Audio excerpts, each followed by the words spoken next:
Namaskar, I am Manoj Kumar. Welcome to in the program Press Meet. In this program, we cover press conference, media interaction, and a speech of the chief guest at the program. So, without spending so much time, let's go to the event. सदन की कार्रवाई अच्छी रही। आज का agenda सारा पूरा हुआ और विपक्ष ने सत्ता पक्ष को पूरी तरह घेरा, किसी बात का कोई जवाब नहीं था। ऐसे है कि अध्यक्ष महोदय इस बात की पुरानी परंपराओं का सहारा लेके इसको रिजेक्ट करते हैं। पिछले 4 साल से हम अपना काम रोको प्रस्ताव दे रहे हैं और जनरल मोशन दे रहे हैं, कभी भी एक्सेप्ट नहीं करते हैं और उसको अर्जन करते हैं। और बहुत अहम मुद्दे हैं।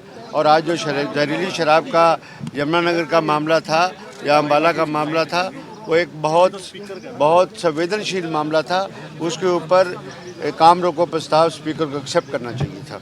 अब उन्होंने उसको कॉलोटेशन दिया है, तो देखेंगे 18 तारीख को उस बात के लिए, उस इशू पे कितना विचार रखने के लिए, चर्चा के लिए कितना समय मुकर्रर। मंत्री के पास जवाब ही नहीं था, बोला इतना वो कर दिया।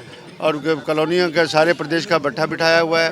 रोज़ कॉलोनियाँ इतनी बन रही हैं, सब सत्ता के प्रोटेक्शन है, सत्ता का प्रोटेक्शन, बिना प्रोटेक्शन के कॉलोनियाँ और विकसित जो अनडेवलप्ड कॉलोनियाँ है, इस बात को ये नहीं सोचते। बड़ी दूरअंदेशी की बात है कि वहाँ पर जो लोग बसेंगे उनके लिए ना तो वहाँ पर पानी की व्यवस्था होगी, ना ही वहाँ पर सीवरेज का, सैनिटेशन का, सेलेज का कोई भी नहीं होगा। और एक जैसे स्लम क्रिएट हो जाएंगे और आम जनता को लूटा जा रहा है। और वो लूटा जा रहा है अधिकारियों और जो राजनेता हैं सत्ता पक्ष के, उनके संरक्षण से ही सब कुछ हो रहा है। दुष्यंत चौटाला जी का बयान बिल्कुल सरासर निराधार है। उस पर कोई भी उसका साक्ष्य साथ में नहीं है। वो एक पॉलिटिकल वेंडेटा के बारे में के विषय में बोल रहे थे और इस विषय का ध्यान भटकाने के लिए और इस बात के लिए कहना कि गीता जी के घर में मीटिंग हुई थी या उसना विधायक थे, ना उन्हें कोई पता है। साथ में उनको मुख्यमंत्री भी संरक्षण करने लगे। ये इंटरनल मामला था, ये सारा का सारा सदन का, और इसको इंटरनल मामले में सदन में ही निपटाना चाहिए था इस बात के लिए।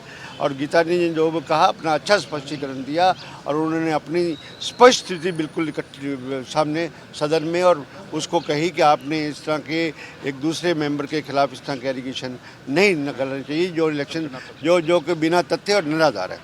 आते क्या है, मैं ऐसा है, आते क्या है, मैं उस व्यक्ति को जानती ही नहीं हूँ। केवल और केवल ऐसा देखिए ऐसा है, सरकार जो है बेटी बचाओ बेटी पढ़ाओ का नारा दे रही है, लेकिन जो दुष्कर्मी है उनको हमेशा से इन्होंने मंत्री संदीप सिंह को प्रोटेक्ट करने का काम किया। पहले बेटियां धरने पर बैठी रही।